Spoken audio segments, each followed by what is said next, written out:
τζίτζιφα ή τεμπέλικη καλλιέργεια που δεν απαιτεί πολύ φροντίδα και αποδίδει έως και 7.000 ευρώ το στρέμμα.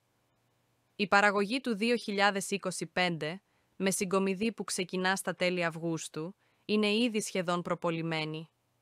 Η κλιματική αλλαγή τα τελευταία χρόνια έχει επηρεάσει αρνητικά την παραγωγή, όπως επίσης και αρκετές καλλιέργειες που πλέον δεν είναι βιώσιμες μη αποφέροντας ίχνος κερδών για τους παραγωγούς, όπως για παράδειγμα η τοροδάκινο, βιομηχανικά, όπου η καλλιέργεια είναι ασύμφορη και οι αγρότες αρκετών περιοχών, η Μαθία, Πέλα, Λάρισα, Φλόρινα, βιώνουν οικονομικό μαρασμό και στρέφονται στην αναζήτηση νέων καλλιεργειών που να είναι κερδοφόρες.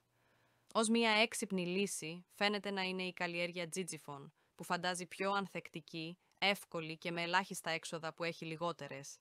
Σήμερα ο παραγωγός από την Έδεσα καλλιεργεί 18 στρέμματα βιολογικά με 1.200 νεαρά δέντρα, τα οποία φέτος αναμένεται να δώσουν περίπου 10 τόνους καρπού.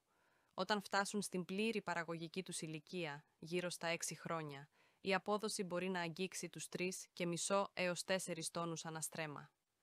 Αυτή την περίοδο, η τιμή παραγωγού κυμαίνεται από 1,80 έως 2 ευρώ το κιλό.